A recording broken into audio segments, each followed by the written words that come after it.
Louvado seja o nome do nosso grande Deus.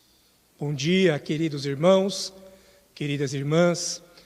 O motivo de nós estarmos reunidos hoje é adorarmos ao nosso grande Redentor, que se encarnou, que viveu aqui, sofreu, morreu, mas ressuscitou, ascendeu aos céus e está assentado à direita de Deus, nosso Pai poderoso, Senhor, Criador dos céus e da terra.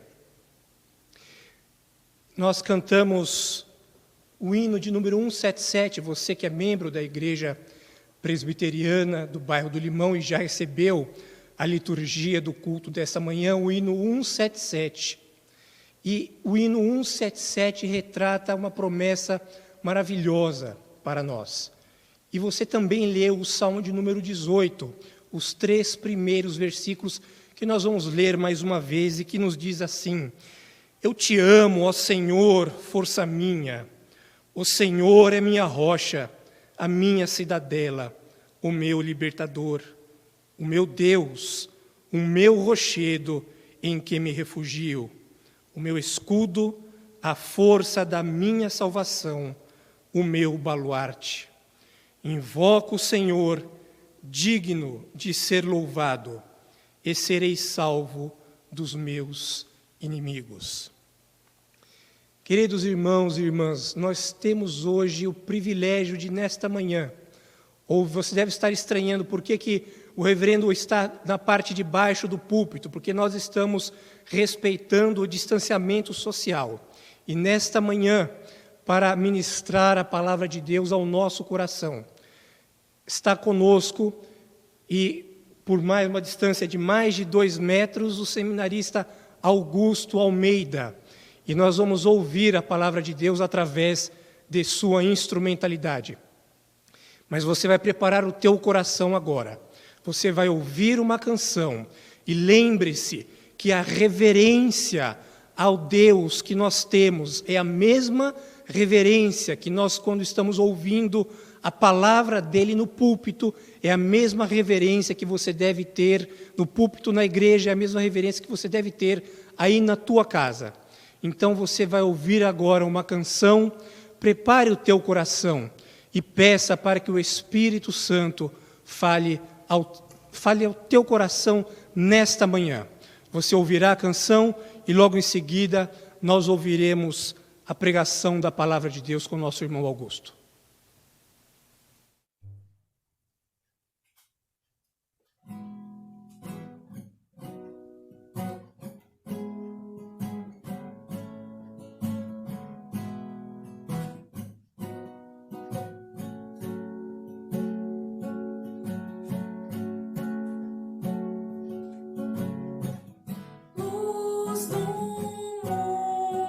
Vieste à terra.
Meus irmãos, minhas irmãs, eu peço que vocês abram suas Bíblias aí na casa de vocês, no livro do profeta Amós.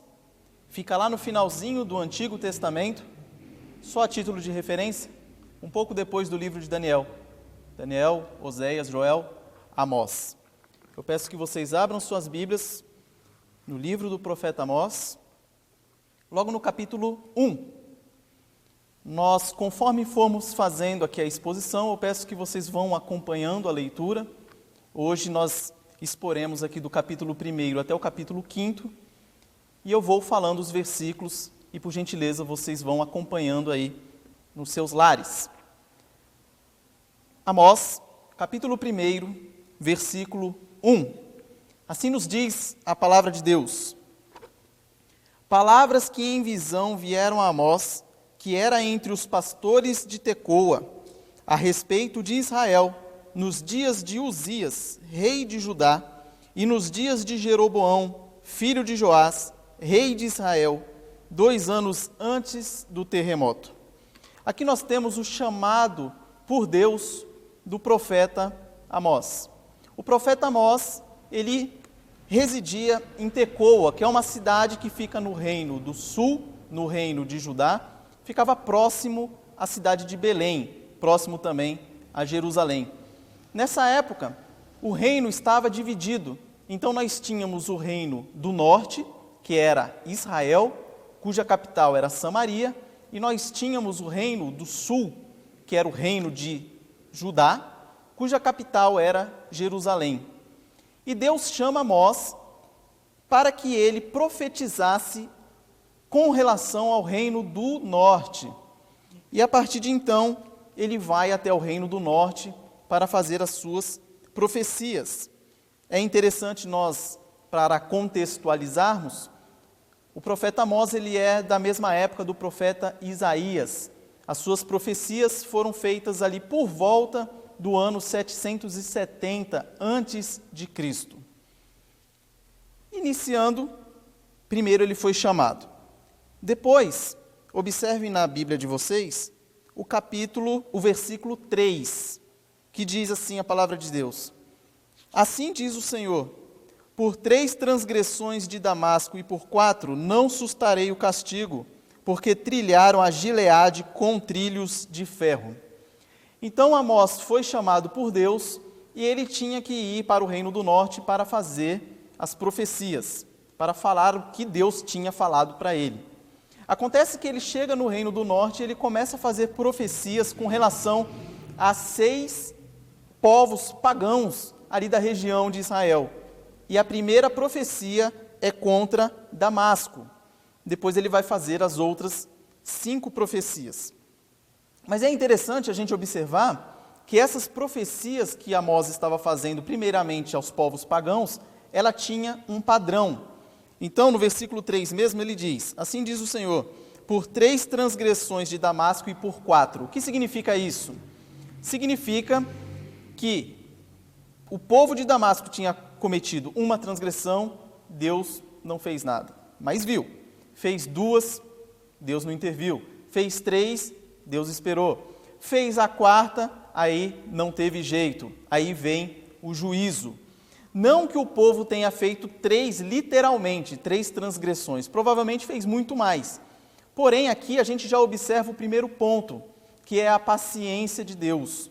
Então, não foi na primeira transgressão que Deus foi e julgou o povo aqui de Damasco. Não foi na segunda, não foi na terceira. Mas na 4ª foi a gota d'água. Ali extrapolou todos os limites e Deus vem com o juízo. E continua. Por 3 transgressões de Damasco e por 4, não sustarei o castigo.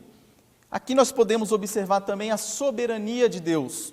Deus, ele é Deus de todos os povos, independente do povo crer nele ou não.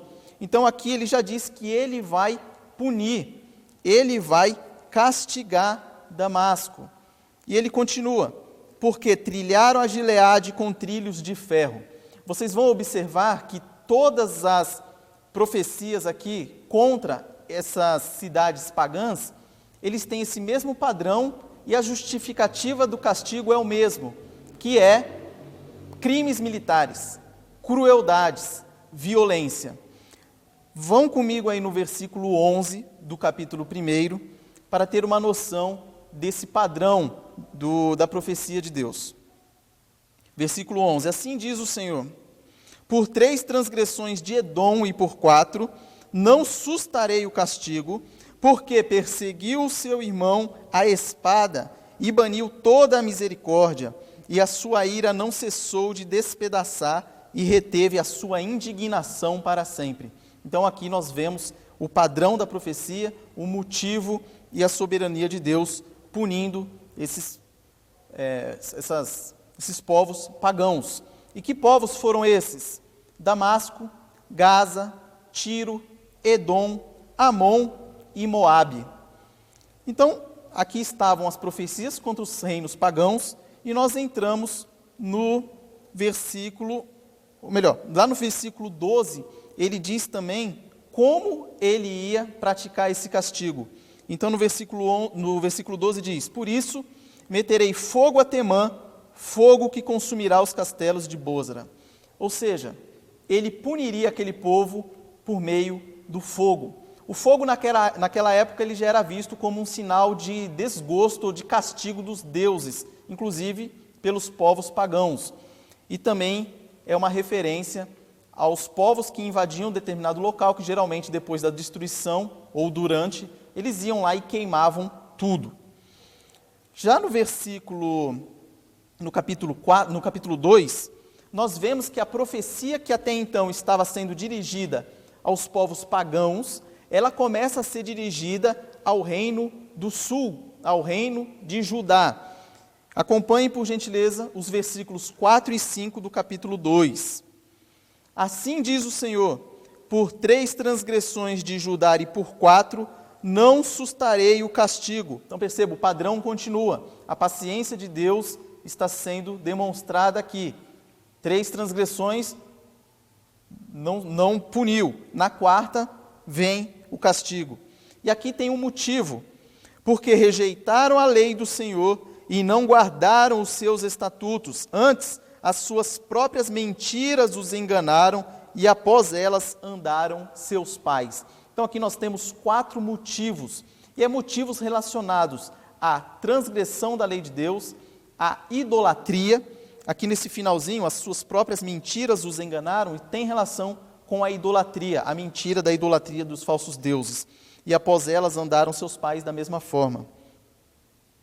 No capítulo 5, ele diz como ele fará isso. Por isso, meterei fogo a Judá, fogo que consumirá os castelos de Jerusalém. Essa profecia ela foi cumprida literalmente quando a Babilônia invadiu Judá e destruiu Jerusalém. Então, o povo de Israel, o povo do norte, eles tinham uma briga com o reino do sul, como já foi dito. No reino do norte, logo que houve a divisão, logo depois da morte de Salomão, seu filho Roboão foi rei no reino de Judá, e Jeroboão I foi rei no reino do norte. Então tinha aquela rivalidade entre o povo do norte e o povo do sul. Então até então, Amós, que era um profeta do sul, estava no norte fazendo essas profecias. Então, enquanto ele estava falando dos povos pagãos, tudo bem. Depois falou do reino do sul, tudo bem também. Mas agora vem a profecia ou a ameaça contra o reino do norte. Então acompanhem por gentileza no capítulo 2 mesmo, os versículos 6 e 7. Assim diz o Senhor: por 3 transgressões de Israel e por 4, vejam o mesmo padrão da paciência de Deus, não sustarei o castigo, soberania de Deus, punindo o reino. Porque os juízes, aqui tem um motivo, porque os juízes vendem o justo por dinheiro e condenam o necessitado por causa de um par de sandálias. Versículo 7. Suspiram pelo pó da terra sobre a cabeça dos pobres e pervertem o caminho dos mansos. Um homem e seu pai coabitam com a mesma jovem e assim profanam o meu santo nome. Então, se Judá foi punido por rejeitar a lei do Senhor, virar as costas a ele e tudo mais, Israel já tem um pouco mais de motivos.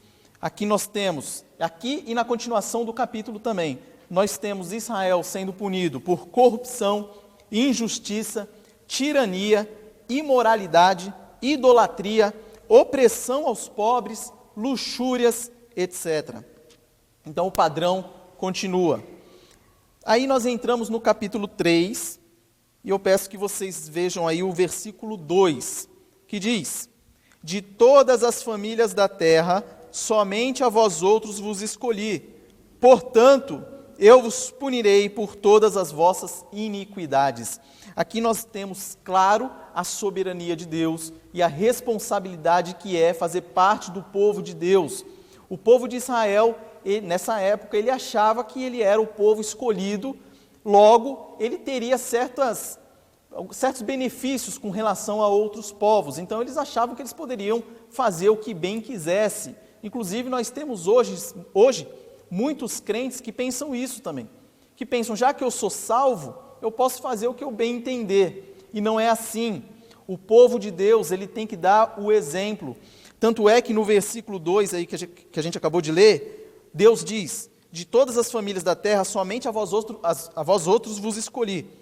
Então, continua: portanto, por eu vos escolher, eu vos punirei, porque vocês não estão andando nos meus caminhos. Quando o povo escolhido de Deus, ele começa a andar transgredindo as leis de Deus, esse povo está profanando o nome de Deus. Então, ele precisa ser castigado. E foi o que aconteceu. Então, aqui nós vemos de novo que Deus puniria o seu povo. No capítulo 3 mesmo, no versículos 6 e 7, assim diz a palavra de Deus: tocar-se-á a trombeta na cidade sem que o povo estremeça? Sucederá algum mal à cidade sem que o Senhor o tenha feito? Certamente o Senhor Deus não fará coisa alguma sem primeiro revelar o seu segredo aos seus servos, os profetas. Aqui, nesses dois versículos, nós temos dois ensinamentos muito importantes. No começo, nós temos a questão da causalidade. Todo efeito, antes ele tem uma causa. Então, aqui no início, quando ele fala tocar-se-á a trombeta na cidade sem que o povo estremeça, é porque todas as cidades naquela época, cidades fortalecidas, elas tinham algum sentinela ali que ficava com a corneta na mão, geralmente um chofar, que quando vinha alguma ameaça, ele tocava ali para que o povo ficasse pronto. E quando vinha algum exército invadir e o chofar era tocado, o povo se estremecia, ficava com medo, afinal, estava vindo guerra por aí. Então ele fala dessa causalidade. Tocar-se-á a trombeta na cidade sem que o povo se estremeça, e ele continua: sucederá algum mal à cidade sem que o Senhor o tenha feito? Aqui está falando que o mal é Deus que traz. Porém, tem um detalhe, não confundamos. Esse termo, mal, ele pode ser interpretado de duas maneiras, ou com relação ao pecado, ao caráter moral, ou ele pode significar calamidades, juízo. E nesse caso, é isso que quer dizer esse mal. Sucederá algum mal à cidade sem que o Senhor o tenha feito? Esse mal, ele significa calamidade. Logo mais para frente nós vamos entender um pouco melhor esse versículo. Continuando no 7º, ele fala: certamente o Senhor Deus não fará coisa alguma sem primeiro revelar o seu segredo aos seus servos, os profetas. O que é importante de nós tirarmos desse versículo aqui? É que Deus não faria nada sem antes anunciar aos seus profetas. E os profetas estavam anunciando o que Deus faria. E mesmo assim o povo estava com os ouvidos fechados, não queriam saber do que Deus estava falando, queriam continuar vivendo as suas vidas depravadas do jeito que estavam. E isso nós temos hoje também. Da mesma forma que Deus falava por meio dos profetas naquela época, hoje Deus fala com nós através da sua palavra, através da pregação da sua palavra. Então, tudo que estava relacionado ao que Deus iria fazer estava claro ali para aquele povo, por meio das palavras dos profetas. E hoje, para nós, através da sua palavra. Então, Deus não pega ninguém de surpresa, Ele alerta antes. Como vimos no começo, Deus, Ele é paciente e Ele é misericordioso. No versículo 10 do capítulo 3, continua: porque Israel não sabe fazer o que é reto, diz o Senhor, e entesoura nos seus castelos a violência e a devastação. Aqui está mais um motivo pelo qual Deus puniria Israel. Ou seja, não era uma punição simplesmente por nada, punir por punir. Ela tinha uma razão. E aqui de novo está exposta no versículo 10. Depois no versículo 14 do capítulo 3, no dia em que eu puni Israel, de novo a soberania de Deus para com a punição contra o povo de Israel. E ele continua, por causa das suas transgressões. Então ele diz que vai punir e diz o porquê ele vai punir. Depois nós entramos no capítulo 4, e ali vai dizer quais são os castigos, os sinais, o que está acontecendo que Deus está falando para ele. Olha, vejam, eu estou mandando essas coisas para vocês e vocês não estão me vendo, não estão prestando atenção. E nós temos logo no capítulo 6 do capítulo 4, o seguinte: também vos deixei de dentes limpos, aqui é Deus falando por intermédio do profeta ao povo de Israel. Também vos deixei de dentes limpos em todas as vossas cidades, e com falta de pão em todos os vossos lugares. O que significa deixar de dentes limpos? Se a pessoa não come, ela fica com os dentes limpos. Isso significa que ele mandou fome para o povo. Não leremos o versículo inteiro por enquanto, depois a gente vai voltar nele. Mas aqui você vê que Deus mandou fome. No versículo 7, nós temos, além disso, Deus falando, retive de vós a chuva 3 meses ainda antes da ceifa, e fiz chover sobre uma cidade e sobre a outra não. Um campo teve chuva, mas o outro, que ficou sem chuva, secou. Andaram 2 ou 3 cidades, indo a outra cidade para beberem água, mas não se saciaram. Ou seja, Deus manda fome, Deus manda a sede. Depois, no versículo 9, feri-vos com crestamento e a ferrugem. Essas são pragas que dão nas plantações. Então vocês imaginem o problema disso numa sociedade rural que era a cidade, o povo de Israel naquela época. Feri-vos com crestamento e a ferrugem, e a multidão das vossas hortas, e das vossas vinhas, e das vossas figueiras, e das vossas oliveiras devorou ao gafanhoto. Então, ferrugem, crestamento e gafanhoto. Então ele atacou, ou ele mandou fome, sede, destruição na lavoura do povo de Israel. Versículo 10. Enviei a peste contra vós outros à maneira do Egito. Aqui peste já relacionada ou a pestes ou com relação à saúde de animais, ou com relação à saúde do próprio povo, doenças. Enviei a peste contra vós outros à maneira do Egito. Os vossos jovens matei-os à espada, aqui relacionado à guerra, e os vossos cavalos deixei-os levar presos, também com relação à guerra. E o mau cheiro dos vossos arraiais fiz subir aos vossos narizes. Aqui você tem a visão de um povo invadindo, destruindo, matando os jovens, levando os cavalos, e o corpo podre daquele pessoal morto subindo aos narizes deles. E no versículo 11, subverti alguns dentre vós, como Deus subverteu a Sodoma e Gomorra. Aqui subversão podemos entender como destruição. Então ele destruiu alguns dentre vós. Esse dentre vós ele também pode ser interpretado como algumas cidades, alguns povos, alguns grupos dentre vós. Então subverti alguns dentre vós, como Deus subverteu a Sodoma e Gomorra, e vós fostes como um tição arrebatado da fogueira. O que é isso?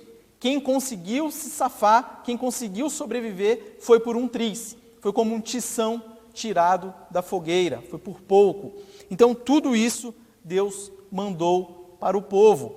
Mas daí você pensa assim, mas por que ele mandou tudo isso? Será que tinha algum objetivo para que Deus fizesse isso? E a resposta quem nos dá é a própria palavra de Deus. Sim, tinha objetivo. Voltem lá no versículo 6 do capítulo 4. Só para não ficar fora de contexto, os outros eu vou ler só o finalzinho, mas o versículo 6, vamos ler ele integral. Também vos deixei de dentes limpos em todas as vossas cidades e com falta de pão em todos os vossos lugares. Contudo, não vos convertestes a mim, disse o Senhor. Então percebam que ele vai mantendo esse mesmo padrão. Versículo 8, final. Contudo, não vos convertestes a mim, disse o Senhor.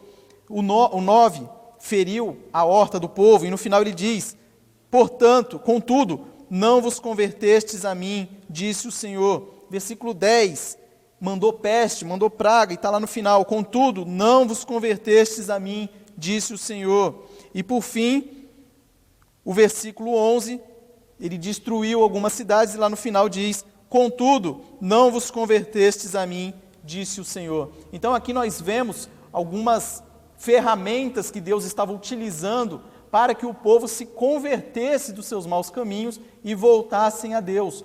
Contudo, o povo não se voltou a Deus, o povo não se converteu. Então vem a conclusão no versículo 12. Portanto, Deus falando, por causa de tudo aquilo que aconteceu antes, assim te farei, ó Israel, te punirei. E porque isso te farei, prepara-te, ó Israel, para te encontrares com o teu Deus. Esse prepara-te para encontrar-te com o teu Deus era um juízo. Deus mandaria o juízo para com o povo de Israel. E esse juízo aconteceu 50 anos após a profecia de Amós, quando os assírios invadiram o reino do norte. Depois de um cerco de 3 anos em Samaria, invadiu Samaria, capital do reino do norte, e dizimou aquela região. Então essa profecia foi cumprida literalmente. E aqui, nós estamos no capítulo, entrando agora no capítulo 5. Por quê? Porque Deus alerta, Deus é soberano, Deus é paciente, Deus controla tudo, e Ele mandou sinais, mandou destruições, mandou castigos para o povo se voltar a Ele, o povo não quis saber. E aí nós entramos no capítulo 5, nos versículos 4 e 6, onde vai dizer, pois assim diz o Senhor à casa de Israel, buscai-me e vivei. Versículo 6, buscai ao Senhor e vivei, para que não irrompa na casa de José, como um fogo que a consuma, e não haja em Betel quem o apague. Depois no versículos 14 e 15, buscai o bem e não o mal, para que vivais. E assim o Senhor, o Deus dos exércitos, estará convosco, como dizeis. Versículo 15, aborrecei o mal e amai o bem, e estabelecei na porta o juízo. Talvez o Senhor, o Deus dos exércitos, se compadeça do restante de José. Então aqui nós temos já a solução. O que temos que fazer? Voltar a Deus. Temos que, como diz no final do versículo 4, do capítulo 5, buscar a Deus, buscar e viver. Então, nós temos aqui que Deus, Ele é paciente, Ele é soberano, Ele controla todas as tragédias, catástrofes que acontecem, coisas do clima que estão mudando por aí. Esses tempos atrás nós tivemos um ciclone, o ciclone Bomba na região sul do nosso país, que devastou Santa Catarina, trouxe diversas destruições. Aquilo não é coisa do acaso. Recentemente nós tivemos também uma praga de gafanhotos que quase chegou aí no sul do Brasil também, passou ali pelo Uruguai, pelo Paraguai, pela Argentina e Uruguai, se não me engano, quase chegando aqui pelo Brasil também. Essa praga do gafanhoto não é nada por acaso. A Bíblia nos diz que não tem nada por acaso. Essa mentalidade que surgiu da época da Idade Média para cá, que foi tornando tudo como sendo coisas do acaso, como sendo tudo uma coincidência, isso aí é antibíblico. Deus tem um controle de tudo, e tudo tem um propósito. Tudo que Deus faz tem um propósito. Hoje nós padecemos por causa desse coronavírus, um vírusinho que surgiu na China e invadiu o mundo inteiro. Hoje nós estamos aqui transmitindo essa mensagem via internet por causa de um vírus que não nos permite ficar próximos um do outro. Isso não é coisa do acaso, isso não é coincidência, isso é Deus. Deus está no controle de tudo. Tudo o que acontece, Deus tem o comando. Deus não é surpreendido pelo vírus. Nada que aconteça foge da mão de Deus. E agora, qual a conclusão que nós chegamos da leitura desses versículos, desses capítulos do livro de Amós?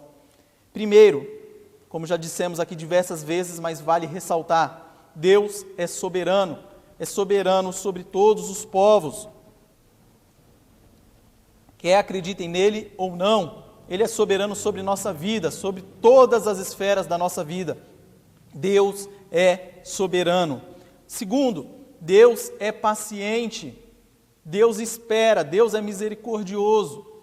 Ele aguarda primeira, segunda, terceira transgressão. Na quarta, aí vem o juízo.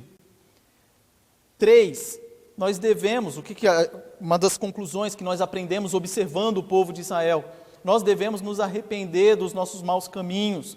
Nós não temos que ser crentes nominais, nós temos que deixar nossas condutas pecaminosas e buscar andar conforme Deus quer que nós andemos.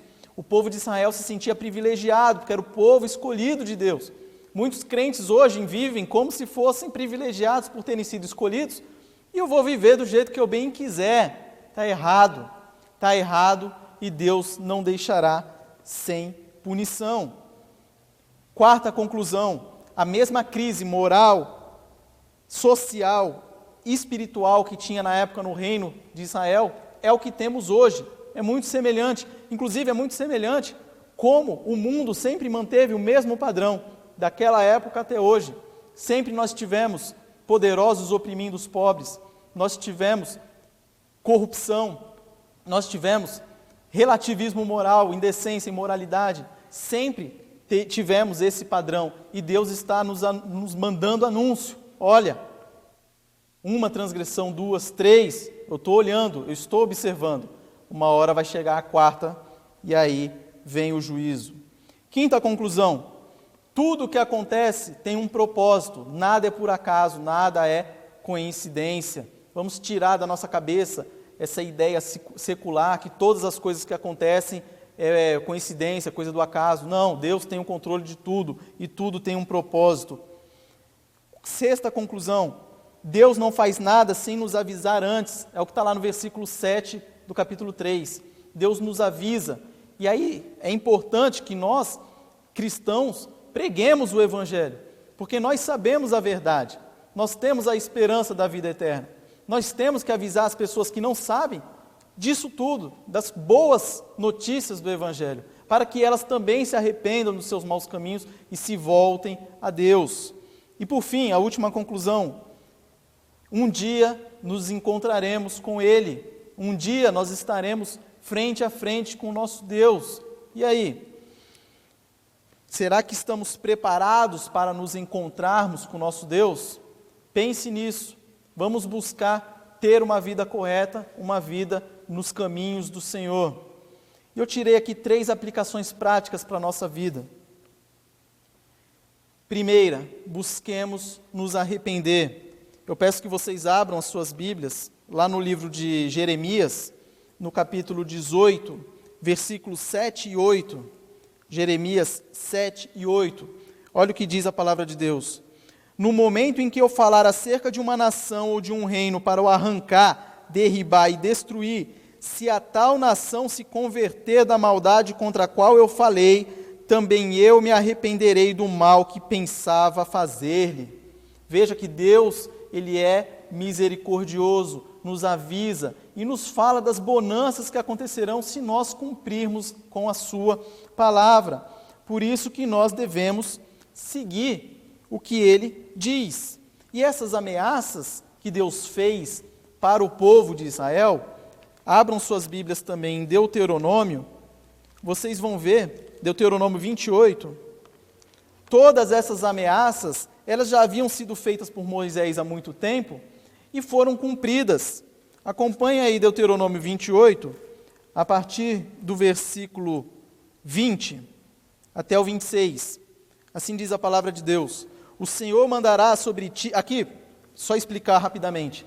Aqui você começou o capítulo 28 de Deuteronômio com as bênçãos decorrentes da obediência. Então, se o povo de Israel obedecesse a Deus e andasse nos seus caminhos, você tem uma relação de bênçãos.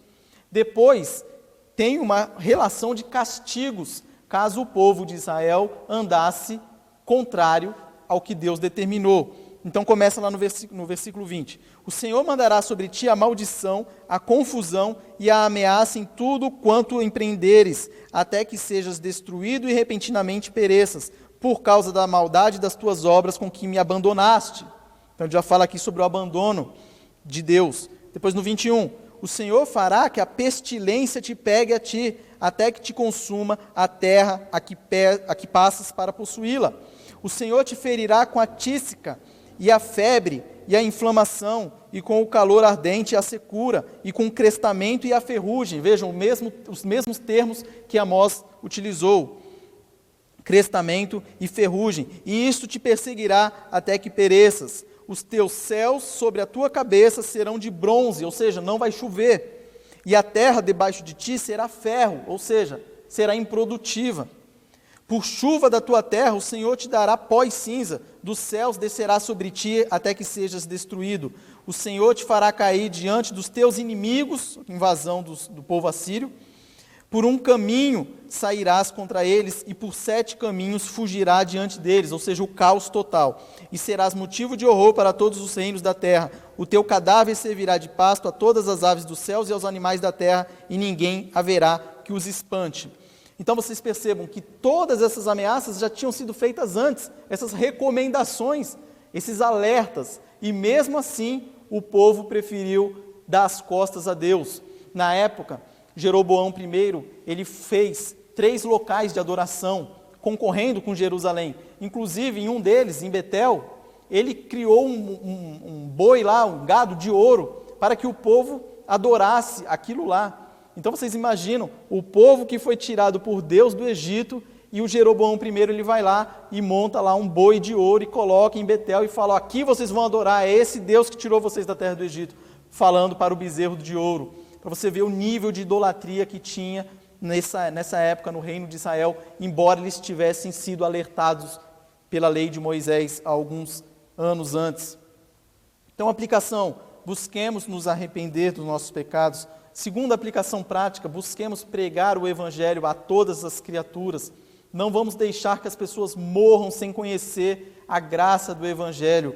E por fim, tenhamos esperança no Deus justo, paciente e misericordioso. Abram aí, por gentileza, Salmos 119, Salmos 119, 71, que diz, o salmista disse: foi-me bom ter eu passado pela aflição, para que aprendesse os teus decretos. Então a gente sabe que hoje estamos vivendo num momento muito difícil, num momento que provavelmente a nossa geração não viveu, esse momento de restrições, esse momento de terremotos que estão ocorrendo, aconteceu recentemente no México, esse problema econômico que já está acontecendo no nosso país, provavelmente, o que tudo indica, se Deus não intervir, vai piorar, inclusive. Então a gente está vivendo num momento complicado da nossa existência, mas nós temos a esperança. Deus nos alertou de todas as coisas, inclusive Deus é gracioso a ponto de ter mandado o Filho dele, para que o Filho dele morresse pelos nossos pecados, e para que assim nós pudéssemos ser salvos. E o que nós temos que fazer? Nos arrepender dos nossos pecados, buscar viver uma vida conforme a vontade de Deus e ser gratos, porque Deus, Ele é maravilhoso, paciente e misericordioso. Que Deus nos abençoe com a exposição da sua palavra.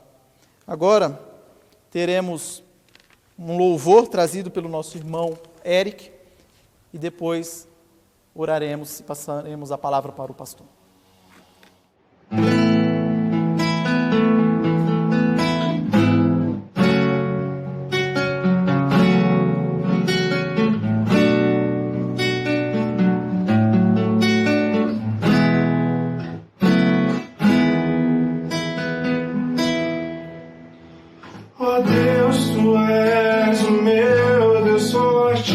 A minha fortaleza, minha alma tem sede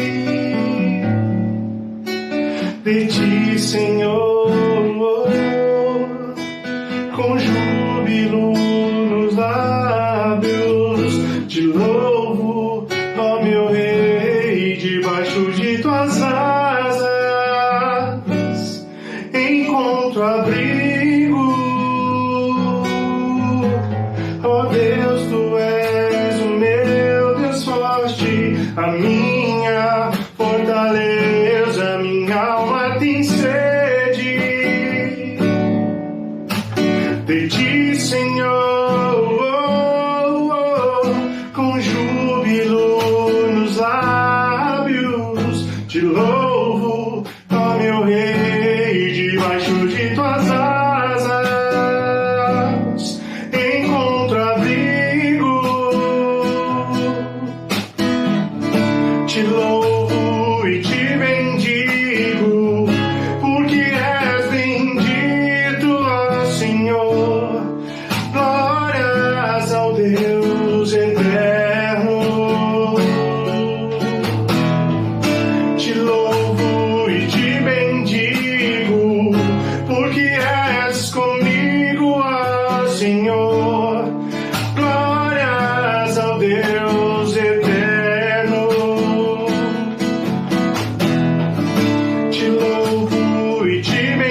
Senhor. Glórias ao Deus eterno.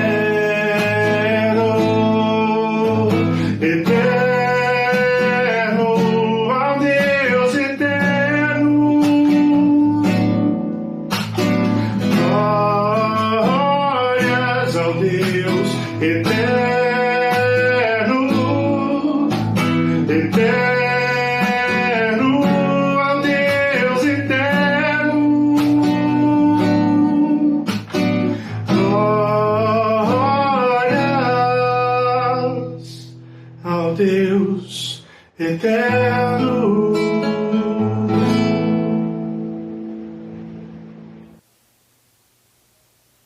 Oremos. Senhor nosso Deus, nosso Pai, nós te agradecemos pela Tua palavra que foi exposta aqui nessa noite.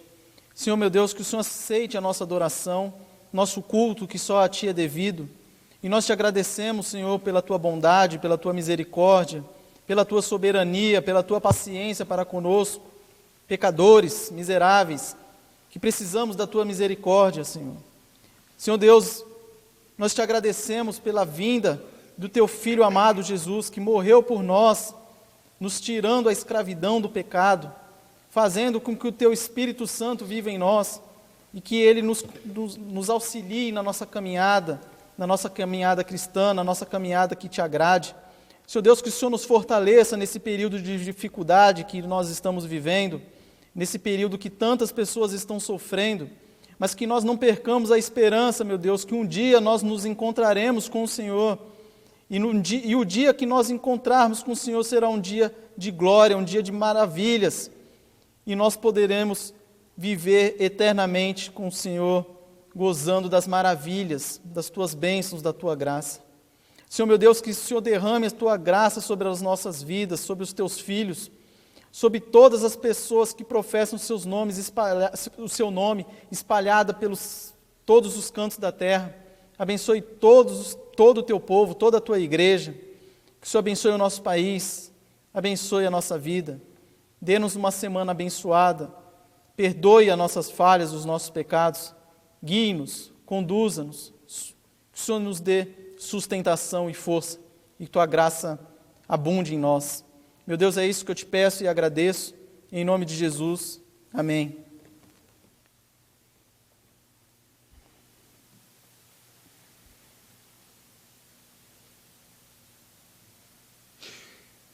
Queridos, eu vou impetrar a bênção, logo em seguida você ouvirá o pós-lúdio, e depois do pós-lúdio eu retorno para dar alguns recados para vocês. Que o grande amor de Deus, que a graça de nosso soberano Salvador, Jesus, o Cristo, misericordioso, paciente, benigno, e que a graça maravilhosa do Espírito Santo, o seu poder, inunde a tua vida, não somente hoje, mas para todo sempre. Amém. Amém.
somente através da cruz que nós temos a nossa redenção. Louvado seja Deus por isso. Queridos, eu quero dar alguns avisos para vocês. Hoje à noite nós teremos a pregação da Palavra de Deus. Na semana passada, no domingo, nós pregamos sobre o texto de Lucas, Lucas capítulo 13. Em que lado da porta você está? E hoje à noite nós vamos pregar baseado no Evangelho de João, capítulo 8, com o tema Jesus, o único que nos dá a liberdade. Nós estamos fazendo, queridos irmãos, uma série nos cultos à noite, uma série de exposições de sermões evangelísticos. Eu sei se vocês perceberam, mas durante o mês de junho e durante o mês de julho, relembrando o tema da nossa igreja, que é uma igreja evangelizadora. Mas, reverendo, eu não preciso, porque eu já conheço a Jesus. Irmãos, todos nós precisamos ser evangelizados. Aliás, todos nós precisamos pregar o evangelho para nós mesmos, dia após dia. Mas você aproveita também e convide aquela pessoa que você sabe que não conhece a Jesus ainda, ou que está afastada do Evangelho, para ouvir as nossas pregações que falam do maravilhoso Evangelho de nosso Senhor Jesus. Próximo domingo, nós teremos aqui a alegria de estar conosco no nosso culto vespertino, o reverendo Coles Garcia. Reverendo Coles já foi pastor dessa igreja e estará expondo a palavra de Deus. No outro domingo, no culto matutino, o reverendo Clóvis, e à noite eu também estarei pregando no nosso culto vespertino. Isso nós estamos falando no outro domingo, dia 26. Queridos, nós queremos lembrar que a Igreja Presbiteriana do bairro do Limão continua com seus compromissos financeiros.